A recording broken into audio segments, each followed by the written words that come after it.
Terrance McKenna, an anecdotal autobiography, followed by a discussion of the I Ching and how it relates to the time wave.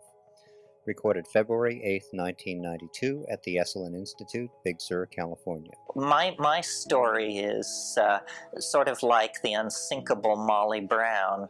I grew up in a coal mining town in Colorado, and I was always a weird kid. While everybody else was playing Little League baseball, I was off in the dry arroyos near my home digging up fossils and, being maladaptive in many different ways. And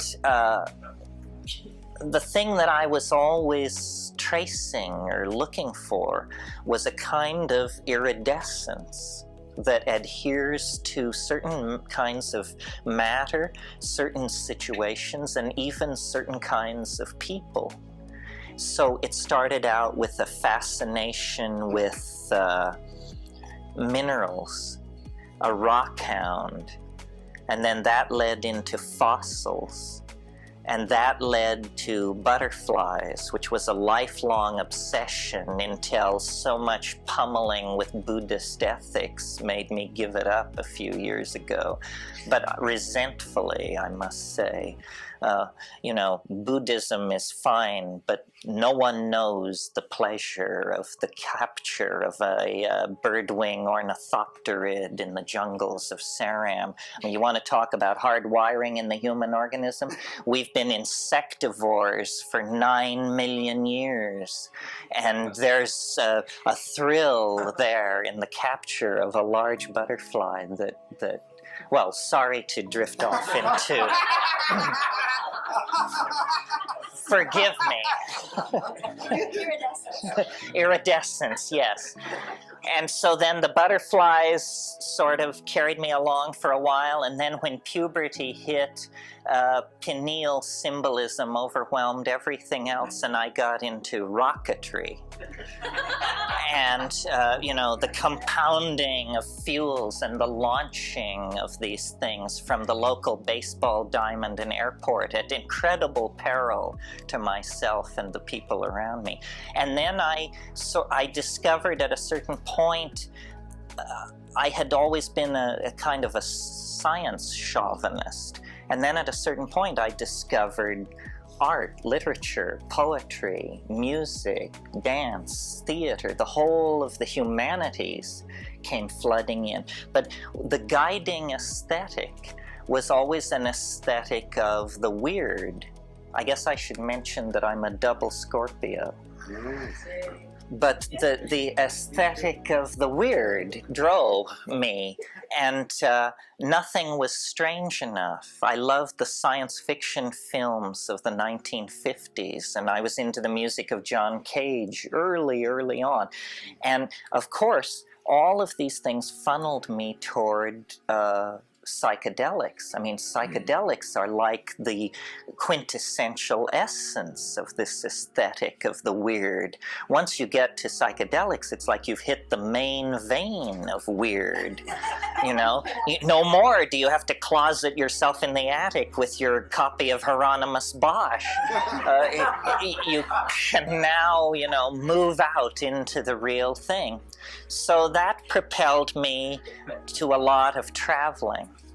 And traveling, I think, is second or third in importance in the human experience. I mean, I would say sexuality, psychedelic drugs, and travel. This is, my prescription for, destroying your digestive tract or something.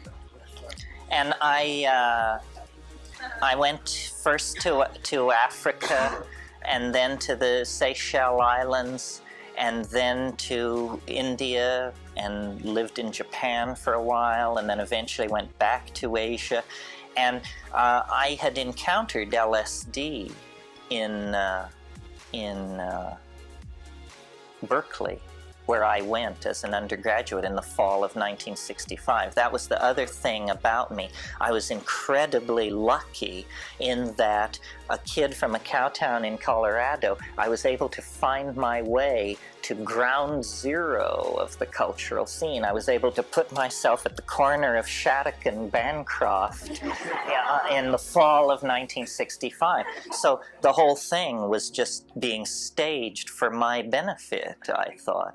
Well, so then I became very interested in psychedelics, and I actually smoked DMT early in 1967, a tremendously fortuitous moment in the history of my the development of my thinking. Apparently, SRI, the Army, was trying to develop a drug called BZ, which was an aerosol-delivered tryptamine that would, a hallucinogenic tryptamine that would be delivered by an artillery shell into a Vietnamese village. And while everybody was stoned on DMT, our boys would come in and kick butt or do whatever they do.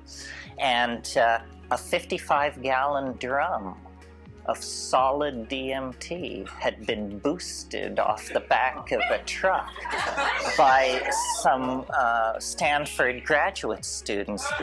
So I had this benchmark, DMT. And I took a fair bit of LSD in those undergraduate years at Berkeley, but I have to confess, it was never easy for me. It always seemed like psychoanalytic Drano, kind of. And after each acid trip, I would say, my God, I'm not going to do that again. Well, of course, then 2 weeks later, I would be back to it.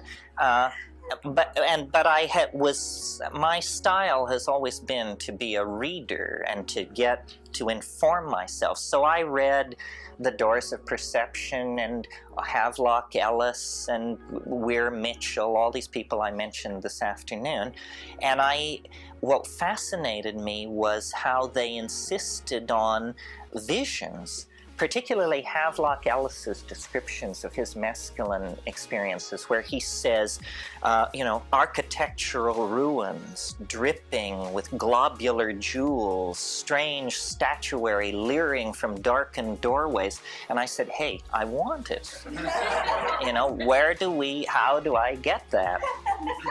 And LSD didn't really do it for me, although my most satisfying LSD trips, and this is just maybe a practical suggestion, were in the presence of good hashish. Hashish seems to be able to pull the pure translucency of LSD toward a much crazier, more psychedelic, more mushroomic-like place, at least for me. So then I went to India and I knocked around for a while, and I quickly became incredibly disillusioned with all of that. I mean, I don't know, folks. Everybody has different experiences, and you can only judge your own path. But I just thought it was the most outrageous con that has ever come down the pike. That, maybe millennia ago there was something going on, but it has been so enfolded by priestcraft and dogma and class consciousness and everybody's out to con everybody else, and there you are. What do you know? I mean, these people have been at this for 1,000 years, and you fly in from Malibu, sugar and money heavy, into their midst. Well, they know just exactly how to turn you every way but loose. And eventually all you ask is that they turn you loose,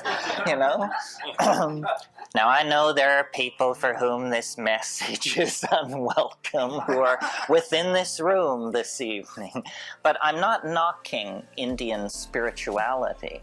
I think that there is a great wisdom about how to live that these world religions have accumulated. The problem was I was 23 years old and I wasn't interested in wisdom on how to live. I was interested in how do you get as loaded as possible and then be able to talk about it. So I went through all these experiences and was abandoned by the love of my life, and all kinds of things happened. And eventually I decided that the answer lay in the Amazon. And so in late 1970, I had been living in Vancouver, British Columbia. I couldn't enter the States because I had a price on my head. Not much of one, but an uncomfortable situation to be in.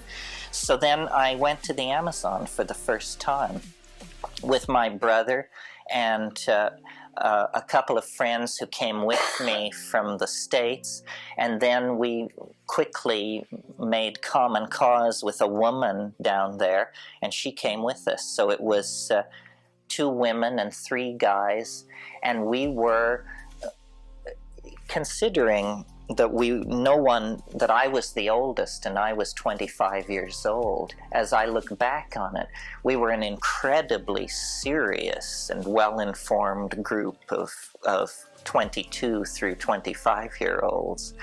And our intent, we had all graduated from the School of DMT. We were all post-revolutionary Berkeley communard types.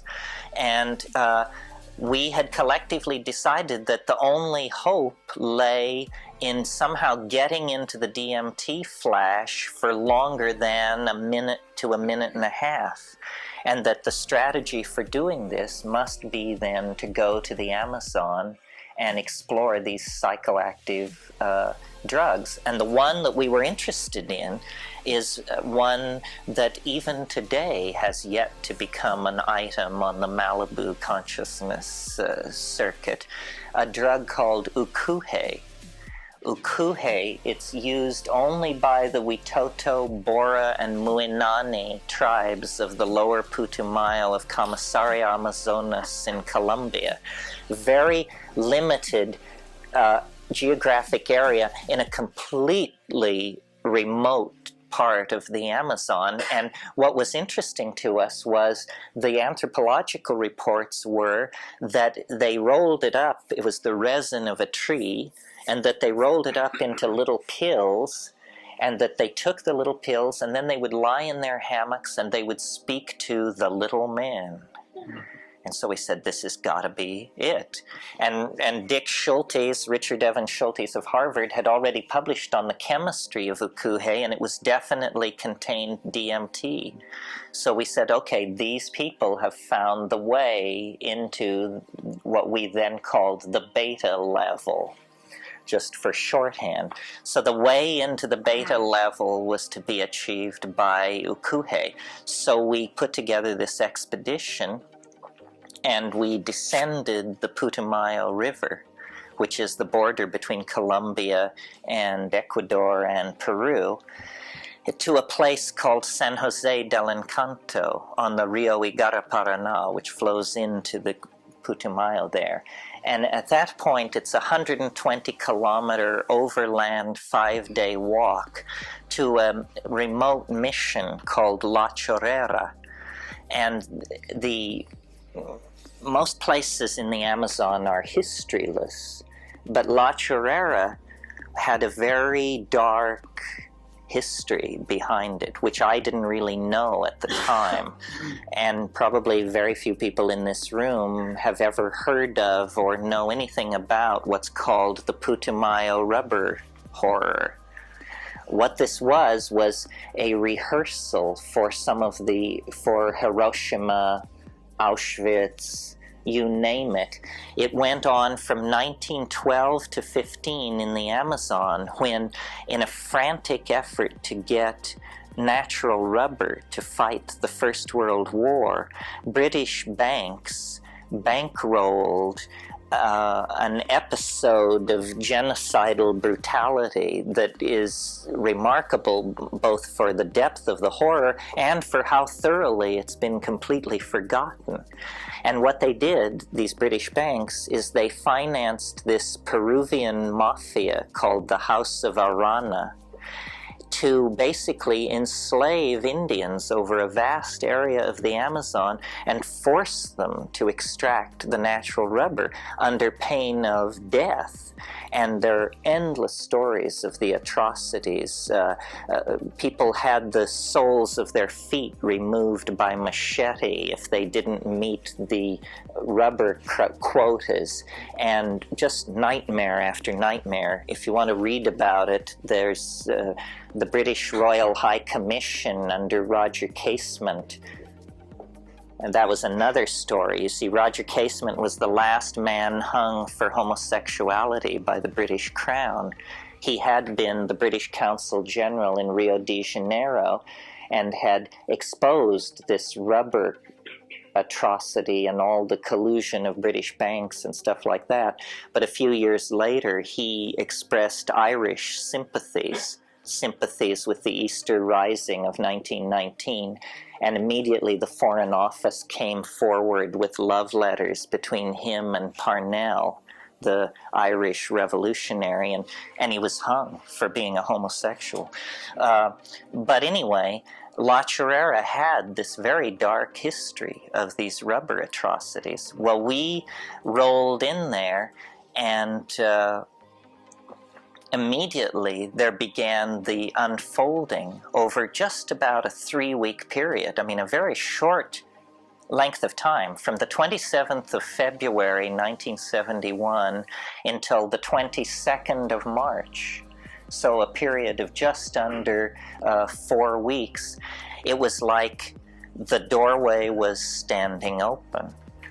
All rational expectation had to be put behind. It was as though our whole lives had built to this moment, and what we thought was a quest for an obscure orally active tryptamine drug, it turned out it was more as though something which had been with us from the cradle actually lured us to this extremely remote place where there was no way out, no radio, no communication of any sort, lured us to this place to then begin this series of unfolding ideas. And these ideas that were released in that 3-week period are basically all I've ever worked with. I haven't had an original thought since March of 1971, essentially. It's just been endless recension and reworking of what happened there. Well, what happened was taking a lot of mushrooms and being in this incredibly natural, beautiful, low toxin environment. I mean, there was barely even radio waves in this place. It was so remote. It was like our minds began to dissolve back into the order of nature, and we began to discover what the order of nature actually is. And it took the form of an idea, which my brother Dennis, who's the pharmacologist of the gang, although he wasn't at the time, he has gone on to become the person he most was before he studied the subject. Now he is a molecular biologist, research pharmacologist, and drug designer. Then he was a 21-year-old kid with a rave. But he proposed that there was a way to take these psychedelic drugs and to use sound to cause a small number of these drug molecules to permanently bond into the DNA. The term for this is intercalate. And it's known now, although it wasn't known then, that many drugs do this. Many drugs do intercalate. You all know how DNA is a double helix with nucleotide rungs on the ladder. Well, certain molecules, especially certain drug molecules, can slide right in between the rungs of that ladder, and without imparting any physical deformation to the molecule, they can change its properties. In fact, this may be how psychedelic drugs work. Now, we're at the edge of known physiology and neurophysiology when we talk like this. One of the great puzzles of biology, or human biology, is the persistence of memory. In other words, it's said that every molecule in your body is cycled within a 5-year period.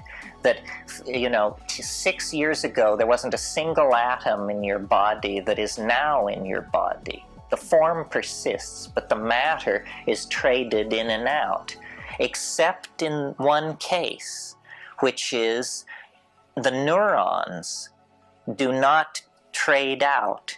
The neurons that you're born with are the neurons that you die with. So then the problem here is memory.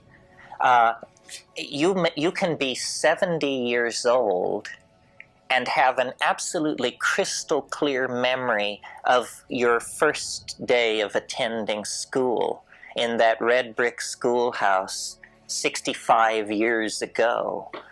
Okay, conservatively, 7 times every molecule in your body has been swapped out. So where has this memory been all this time that you can pull it up with perfect clarity? This is a great mystery of metabolism, unsolved to this day. There are several possibilities. One possibility is that memories are not located in the body at all. Although suggesting this is no magic bullet, it raises a number of questions, probably as difficult to solve as the original question for which this was proposed as a solution. Okay, what are the other possibilities? The memories must be stored then in the non-degrading part of the body. The non-degrading part of the body is the neural DNA. The cell nuclei of neurons don't change within your lifetime. Well, so then you take this idea to an orthodox molecular biologist or neurophysiologist or geneticist, and they say, well, this is just bunk. I mean, in the first place, you don't understand the concept information.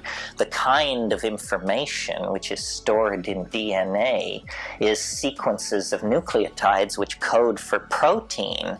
To confuse that with an image of your great-grandmother's face is to just, have such a mush of categories that it's hopeless to even talk to you.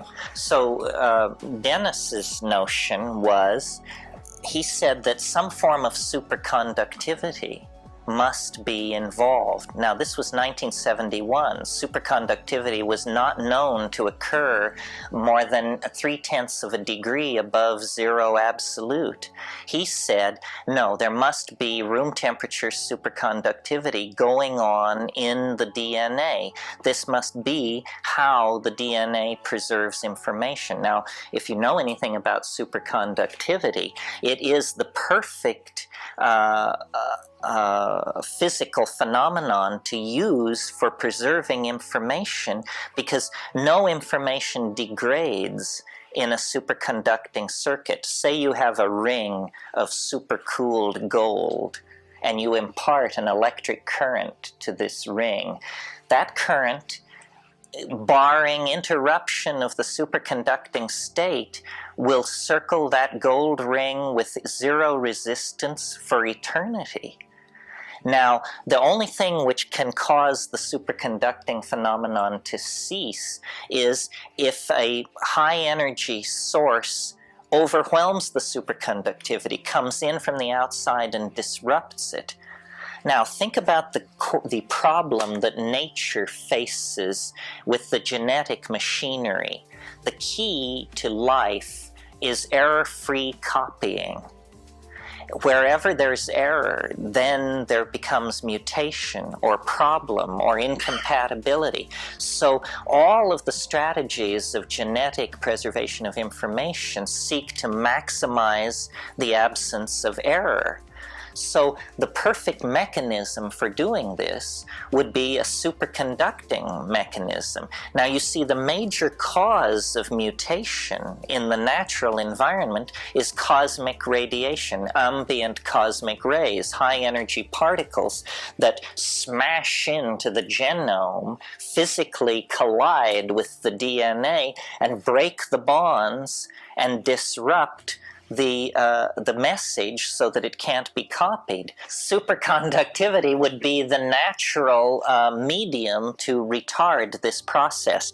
So Dennis's notion was that the DNA was a kind of superconducting storage device, and that in fact what we call the Jungian unconscious, or the racial memory, or the genetic memory, could be tapped into, and that what a drug trip is a neurotransmitter that competes with serotonin, that then broadcasts off this genetic memory bank a slightly different slice of the catalog.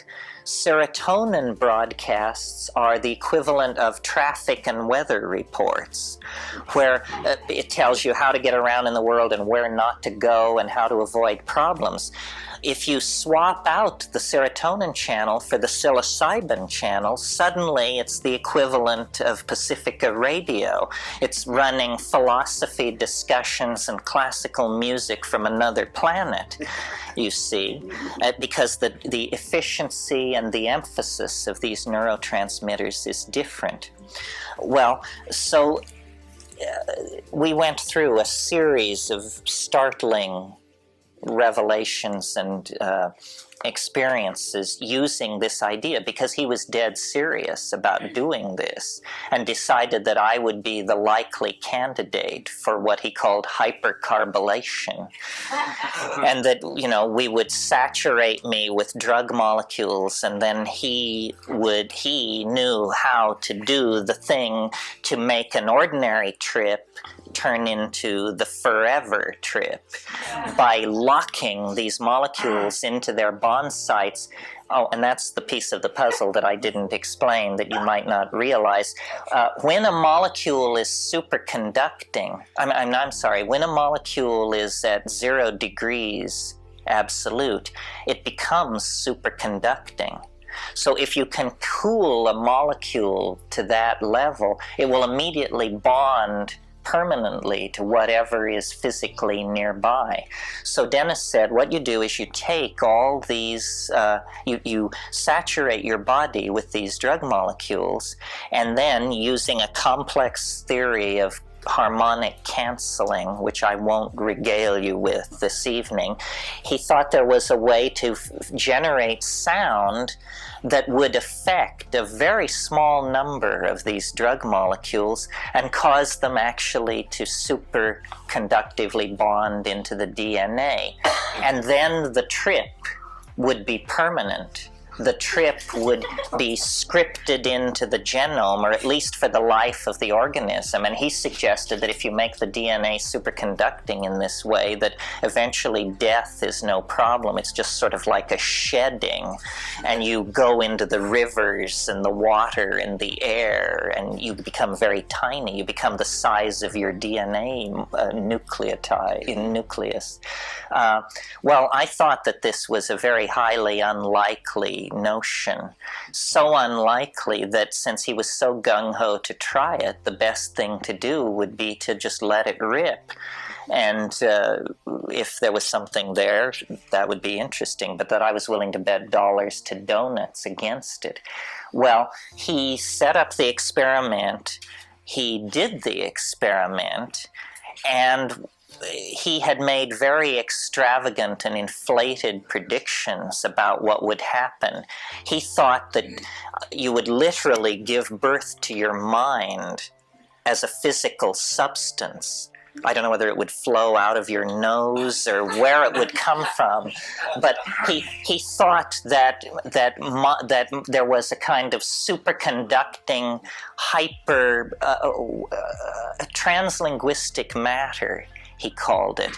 He thought there was a way to dissolve the boundaries between matter and spirit and create an obsidian fluid that would be obedient to your own imagination, that would in fact be you. You would just preserve your body as a convenient reference point, but you would actually become this stuff. Well, what happened was not what he predicted, but not nothing. And that was the great puzzlement of this experience, because what happened was immediately after this procedure was carried out, I could tell that something had changed in me.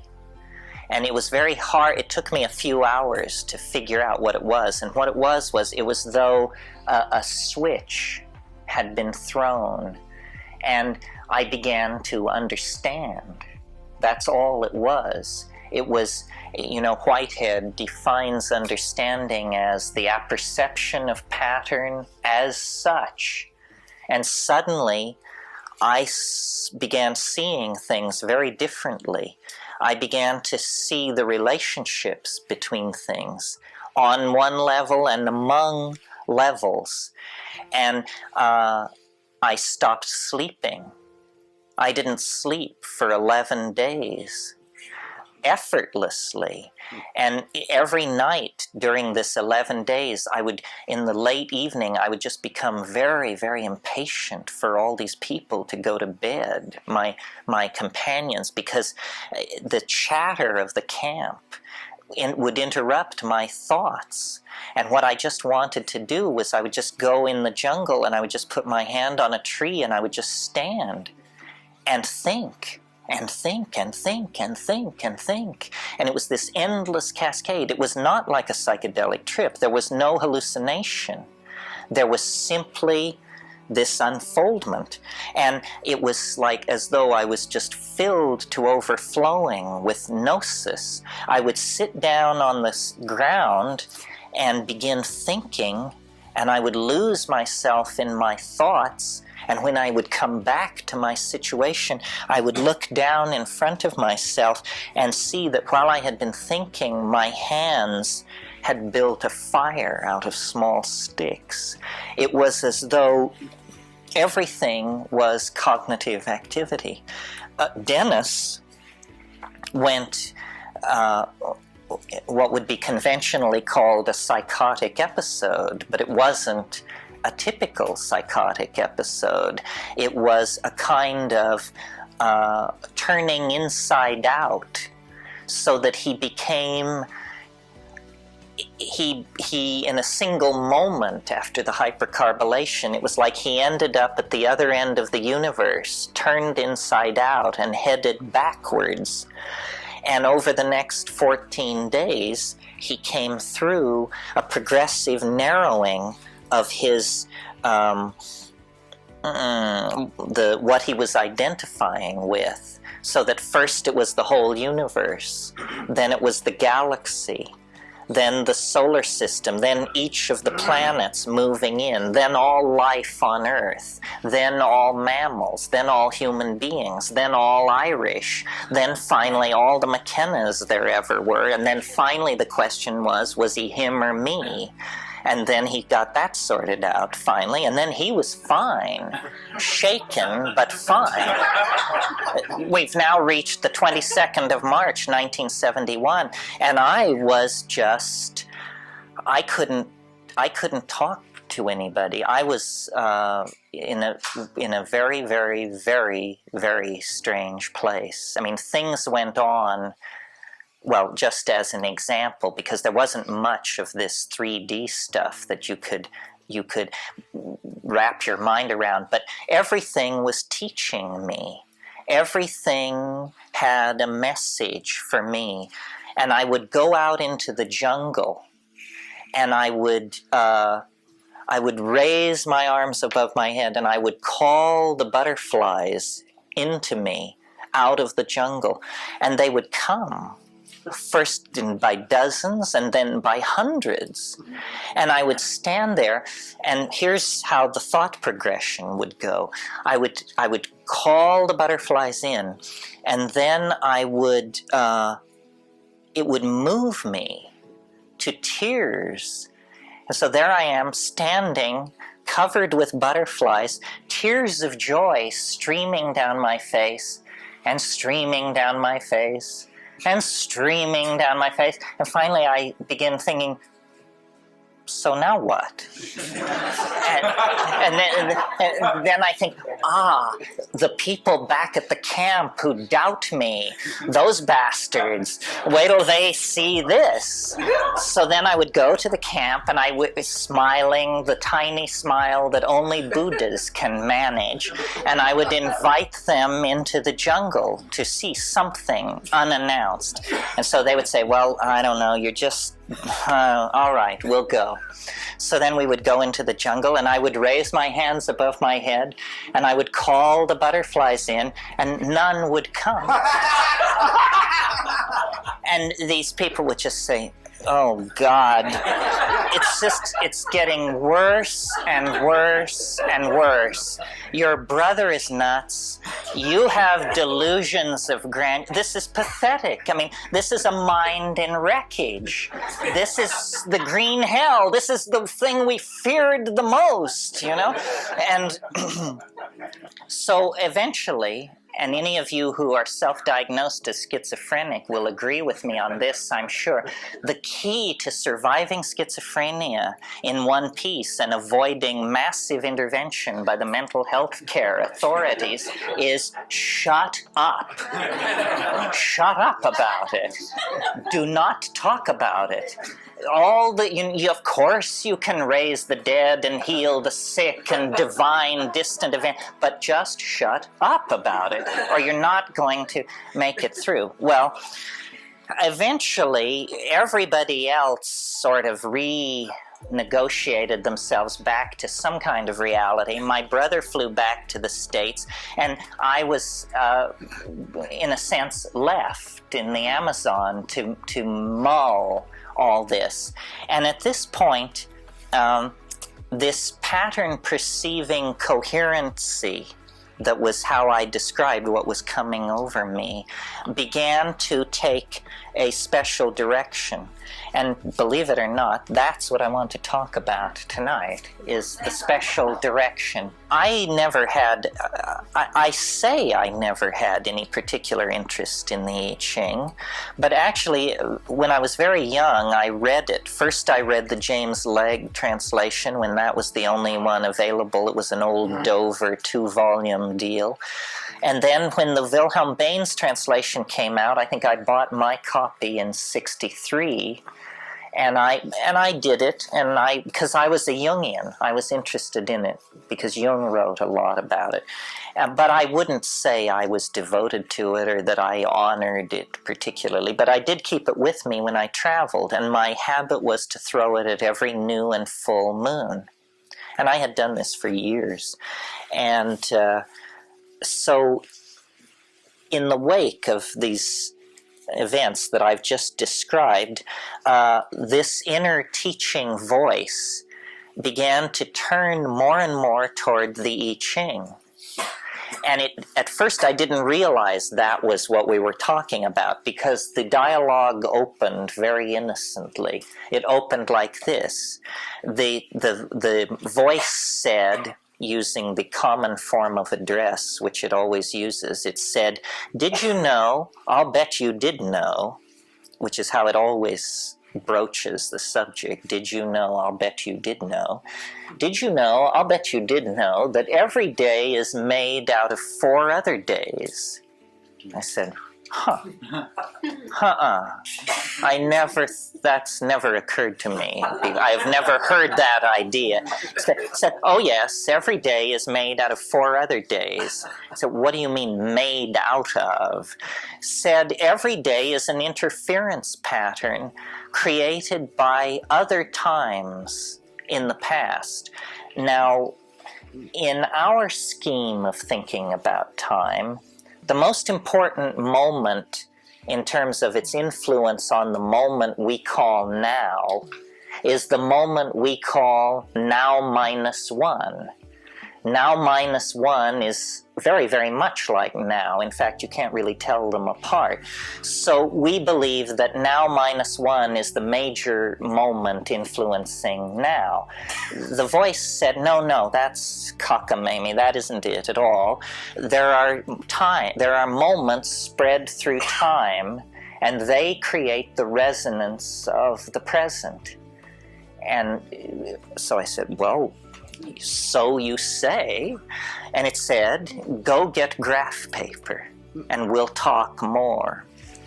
Now, what it eventually directed my attention toward is the King Wen sequence of the I Ching.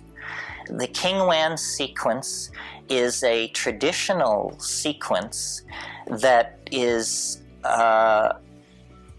well, there are different sequences.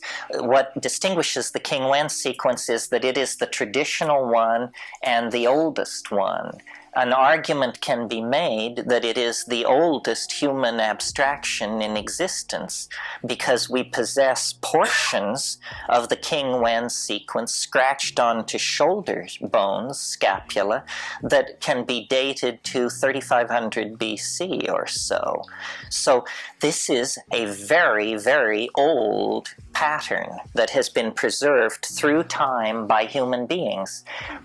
And it's always called the King Wen sequence. And if you own a copy of the Wilhelm Baines translation, you will see in the second part that nobody ever reads, there are commentaries on what is called the sequence. And so the invisible teacher posed the following problem to me. Is the King Wen sequence a sequence? And if so, what are the laws which generate it? You see, it's a completely focused, scholarly, no-nonsense. It's essentially a question in mathematical logic. So I had never thought much about the sequence. So I sat down with my I Ching and I flipped it open and I looked to see if I could see any ordering principle in the King Wen sequence. Well, you only have to it took me 10 minutes. Most people could probably accomplish this more swiftly. But in about 10 minutes of looking at it, I suddenly saw that it isn't 64 hexagrams. It's 32 pairs of hexagrams. And the second member of each pair is formed by turning the first member upside down.